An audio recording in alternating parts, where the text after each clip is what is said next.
Originally, this was going to be a singular video, but more updates and teasers kept being shown, so what was once going to cover all of the updates since the release of Secret of the Mimic back in June is now going to be restricted to June through September, with a part 2-ish video taking up its rightful place as a singular month wrap-up for October. Hello, May here. With so much happening, I think this ends up being the next course of action, and I will also be addressing all of the movie teasers and news in their own video once more with greater detail closer to the theater release. So buckle up, grab your theory caps, and let's begin. As I'm sure we're all very aware of by now, Secret of the Mimic released on June 13th, 2025, Father's Day weekend, and ironic choice in retrospect. This release, like those before it, took the FNaF community by storm, eliciting an uptick in theories and fans alike. We won't be touching on theories themselves much here, but we are going to bring up the various patches and changes that have come out since, especially one in particular. We're going to speed run much of this, as we will do with the rest of the video.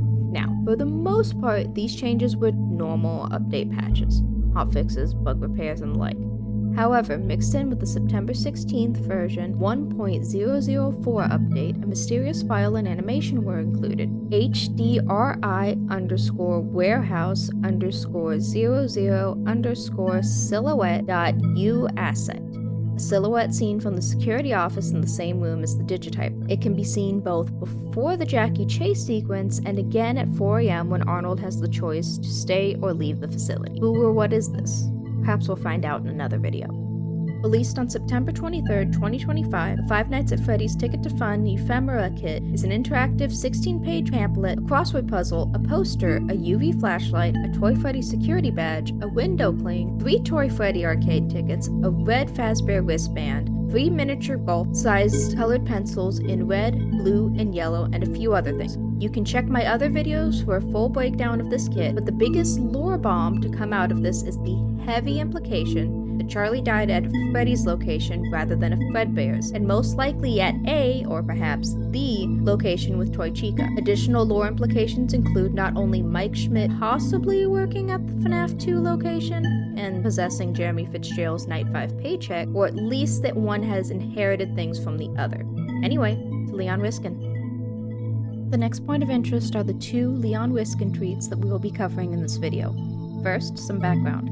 Leon Riskin is an independent music composer known for, among many other things, his work on basically, if not literally, every FNaF game since FNaF World. No, he is not exclusively employed for these projects, but this isn't subtle. Forgotten Names and Faces is the same acronym as Five Nights at Freddy's. Additionally, his audio shares its melody with Gracefully Into the Abyss, which is found in the Princess Quest arcade games. Between this melody and the hashtags, the fan dub for this project has been Abyss.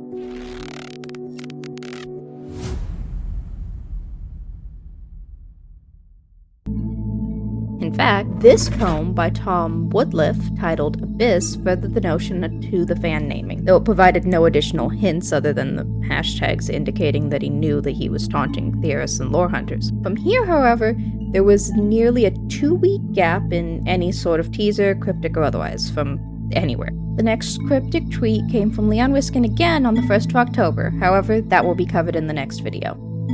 Now that we've gone through all of this, let's touch on the upcoming releases before wrapping up. As it stands, the upcoming news includes The Ultimate Guide version 2.0 on December 2nd, the second movie, of course, releasing in theaters on December 5th, FNaF Secret Artifacts, confidential evidence from the archive of Fazbear Entertainment Incorporated, to be released April 7th, and 5 Laps at Freddy's to be released sometime in 2026. Additional upcoming releases without any confirmed release or update are a potential Help Wanted 2 DLC, rumored but possibly cancelled in lieu of the Secret of the Mimic teaser update last year, a Click Team classic-style game that has received no community updates and might be cancelled, a potential Mega Cat Studios Fetch project that is unconfirmed, FNaF Into Madness, which appears to be on hold, FNaF being included in Funko Fusion, an unknown, theorized balloon circus project, and Matthew Lillard has teased that the 3rd FNaF movie would only be in the works if the second one is a success. That wraps up the updates and upcoming from Secret of the Mimic's release on June 13th to September 30th. Before I go any further, I'd like to thank Scott Cawthon, Steel Wool Studios, Mega Cat Studios, and everything and one else that has made and been part of this franchise. For 11 years, everything about the Fazbear universe has held me captivated. In fact, my socials under this username were all constructed during the early days of FNaF, with the goal, evolving into a dream, of creating videos to share my own ideas and findings with others. It took a long time to reach the point that I'm at now, and even though I'm just starting out, actually creating the content that I've longed for years to share. It's because of how welcoming and expanding this community is that I've finally gained the confidence to begin. This doesn't have to go anywhere. Most people will never see this or my other videos, but for the few of you that do, and again for everyone that brought this franchise and community to life, thank you for all that you do and for being here. Never stop creating. Stay tuned for more. I hope to make this more of a monthly thing, but tell me what you think. May, over and out.